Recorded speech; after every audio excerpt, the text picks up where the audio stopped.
And in actual fact, you didn't do it for Black Sabbath. It was something they saw. Is that Not exactly. It's a more convoluted story than that. Let me just say, first of all, I'm getting lots of emails about this image lately because of this new tour that the band has been doing with the name. right? So it's brought a lot of attention back to that album cover, which is kind of funny. Um, what happened was in the about the mid '70s, like '76 or so, I was a gallery artist, Right. and I didn't do any commercial art at all, and I showed paintings in galleries in New York, and some members of Blue Oyster Cult Ah, okay. saw my work in a gallery, and they commissioned me to do an album cover for them, which is called Agents of Fortune. Right. Okay. Okay, that was in I don't know the copyright date of that, but it would have been done, about '76 or so, I believe, '77 maybe, '76 I think more likely. And Anyway, subsequently I moved to California in the late '70s, and in about 1980 or '81, I'm not sure of the copyright date on Heaven and Hell either. I got a call from um, either the record company or the management of Black Sabbath. I've forgotten which. This is all pretty hazy, Right. my memory of it. And they told me they were in a jam. The management, I believe, was the same for the two bands. Right. And a guy named Sandy Perlman. Okay, the management was the same for the two bands. He had remembered that album cover that I had done particularly for Blue Oyster Cult, and they approached me to ask if I had anything that they might be able to use because they were having trouble with whoever they had uh, contracted with to do a cover. Right. Apparently, they had a cover planned that was not working out.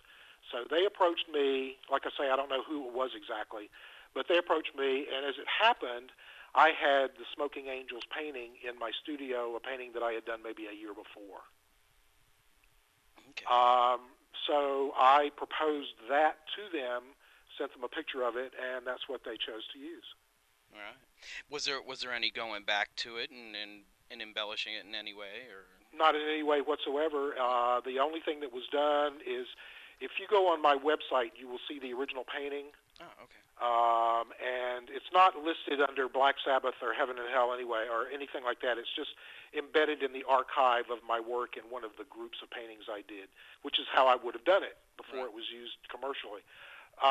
They cropped it a little bit on the right-hand side and clipped one of the angel's wings just because to make it square Right. Yeah. to fit on the album cover.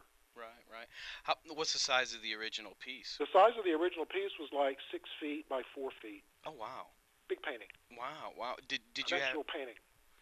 did you have a purpose for it when you The painting was done as part of a series of paintings that were shown in a gallery in Santa Monica called Dunaway O'Neill Gallery. They were shown in probably 1980. That was a gallery that was owned by Faye Dunaway, the movie star. Oh, wow. Wow. So Wow. it had been exhibited there already Mhm. by the time it was used for this album cover. Right. Right. Had you any are you much of a rock music or even a heavy metal type fan that you would have known who Black Sabbath was? I knew who they were, of course, because in that I'm going to turn 60 this year, so I was prime time rock and roll generation, of course. But metal was not my music of choice particularly. I was aware of it. I heard some of it. I of course listened to this record, but it was not my music of choice. So So can't say it was. it wasn't a big kick to say, oh, well, other than probably a commission and people Well, seeing. no, it was of course a big kick because Black Sabbath was a great big group. That Yeah. was pretty heavy duty, and of course I was delighted to have it. Of course, yeah, sure. Subsequently, that painting it's been in a couple of books about album covers, I believe. So it was of the two covers that I did. That was the one that more people were exposed to because Black Sabbath was a bigger group than Oyster Cult. Right, right. Well, it's an iconic piece of art, and so much so that the art itself is used for this current tour that you were talking about. They've even retitled their name from Black Sabbath to Heaven and Hell. So It's kind of amazing. Yeah, yeah. Well, here, as much as you would want to tell me something so direct as this, do you profit from them using the image again and again, or was it No, kind I of a can tell you that pretty. The way that works is that and I don't even know how it's done these days for things like record covers and book covers and things like that. But um, in those days, at least, it was just a one-shot thing. You got paid a fee, and they had the rights to use your work. I get nothing. I've never gotten anything beyond the fee that I was paid for that, and then I sold the painting subsequently, and I got money for that, of course. right, right? I do not know who bought it. My records are real sketchy from those days, and I just don't. The knowledge of who bought it has totally escaped me. Right, right. Might have been one of the band members, but I don't know for sure. I was Yeah, never a really. commercial artist. In other words, I didn't have an agent as a commercial artist going out there and trying to get jobs, editorial or advertising or whatever. I just didn't do that. I was a gallery artist for many, many, many years, and then I segued into being a kids book illustrator, and that's what I do today mainly. I've talked to some other artists that have done covers for him. I was like, I got to get a hold of this guy because it's has to be the most of that latter era. Certainly the most popular cover.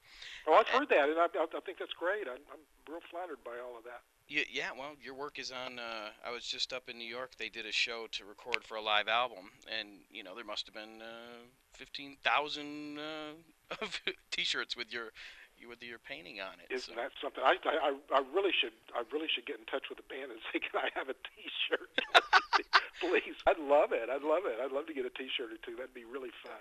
all right, so I'm assuming that the Black Sabbath, the words Black Sabbath and Heaven and Hell were laid over it. Did you do that, or was that No, somebody? I had nothing to do with that, and that's not usually that they.